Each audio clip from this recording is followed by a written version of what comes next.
The year was 2013 when I held my first parent-teacher conference. I can't tell you enough what a disaster it was. I had gone to ed school and learned how to build relationships with parents and families, but I didn't know the how-tos, the details. I didn't have the resources on how to hold an effective parent-teacher conference.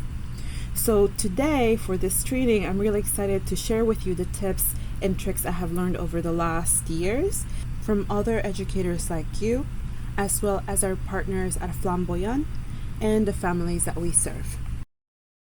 So why take this training? At DCPS, we believe that families are their children's first teachers and are partners in their success. Now, that partnership looks different for every family, but ultimately, in academic partnering, families and educators discuss and collaborate to strengthen student learning inside and outside the classroom. The Parent-Teacher Conference is one example of academic partnering. So our goal is that you walk away with at least one strategy or resource that you want to implement in the upcoming Parent-Teacher Conference. We made sure that we design a training that is practical. You will see resources and tips on how to implement the strategies in the most time-efficient way possible. You will also be prompted to enter a few responses and to engage with the content throughout this training, and we really look forward to your contributions to the activities. We will use this information to continue providing you the resources that you ask for and to continue providing trainings that are going to be most relevant to you and your work. All right, so let's get started. So before we dive into the content, I want to mention that this training is being offered by the Office of Engagement and Partnerships, and I want to share some of the beliefs and assumptions that we're bringing to the table as we present this content.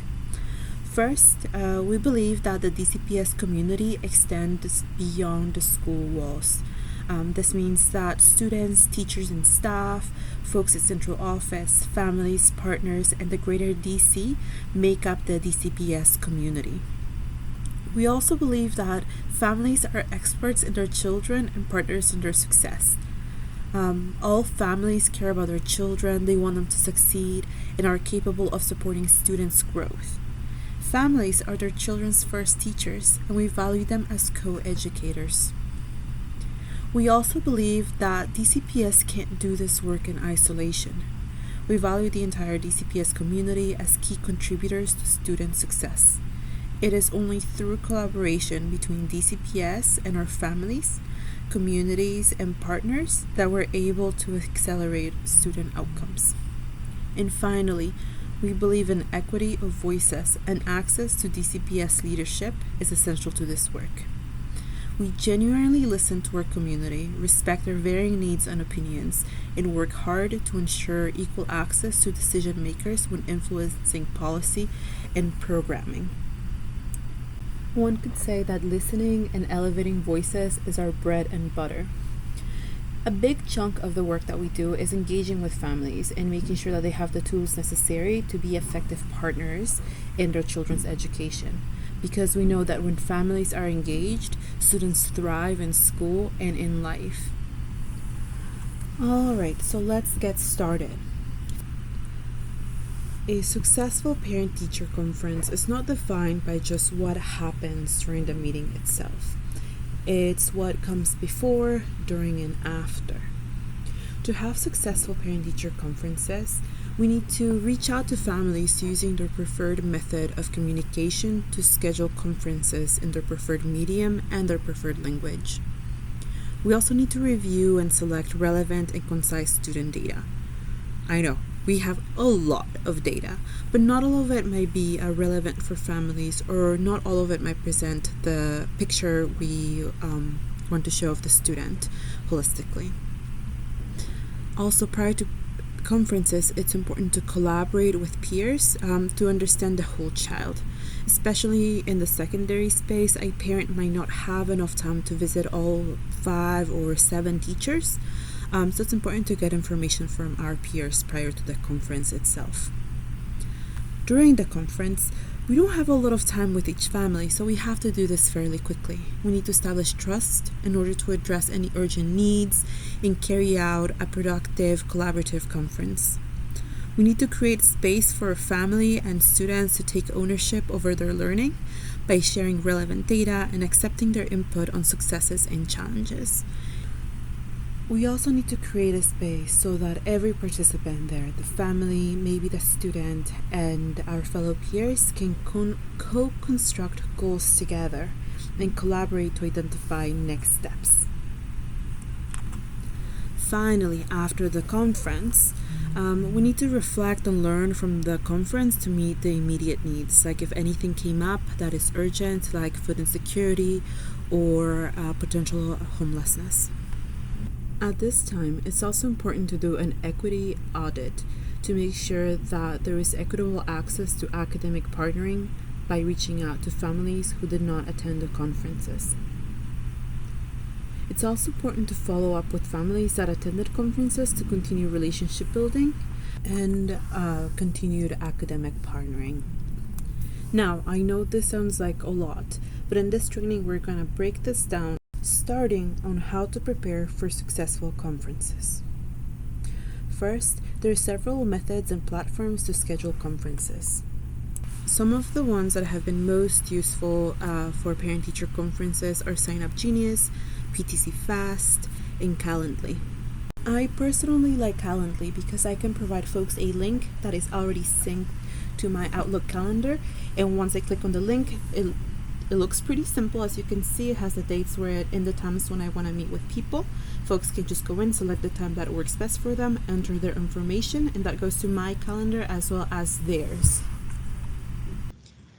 So the tools that we discussed are great for scheduling the conferences themselves. However, if you want to go beyond that, you can go to DCPS Way.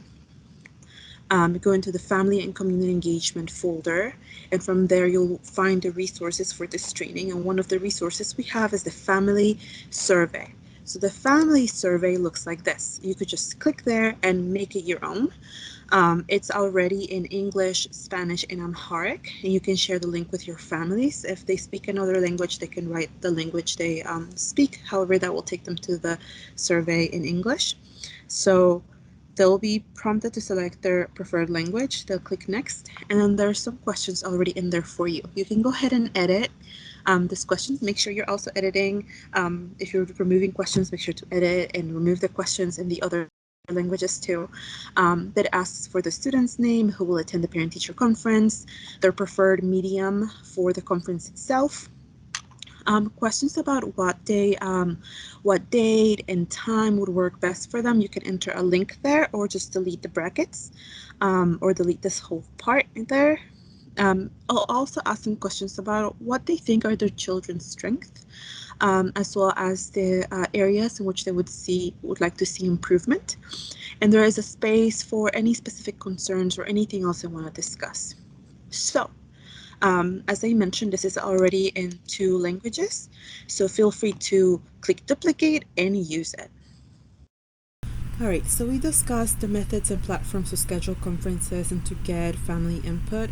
The survey also is in Spanish and Amharic, the 2 largest languages here in the district, aside from English. So that will ensure that there's access for all. The DCPS folder that I showed you also has information about the use of language line if you're using it on your phone or if you're also using it on Teams. That information is all there. Next, I want to show you a resource that is going to help with collaboration with your peers, which is key, particularly in the secondary level when you have several teachers working with the same student. And that tool will also help you sift through data to find what might be most relevant to the families that you're going to meet. And I'm going to show you the tool that I was just talking about. So it's a conference planning template. So when you click on that, you'll be able to see the template, download a copy, save it for yourself. And here you'll be prompted with certain questions around students' strengths, the students' areas of growth, strategies, activities to share with families, and goal setting. So most important are these questions to reflect here. So what data are you going to include in this? We have a lot of student data. We don't want to include everything because that could be a little overwhelming. So select the data that's most relevant for the student and for the family, including SEL data and anecdotes. Families really want to hear how their students are doing beyond the letter grade or beyond the test score. It's important to select which strengths you will celebrate with the student and the family to set a positive tone, but also to have an asset-based mindset. For areas of growth, we are doing the same thing, selecting the data, including SEL data for areas of growth, which specific areas you want to work on, what's most important for you when you think about the student and how in the areas in which they can improve and grow. This strategy.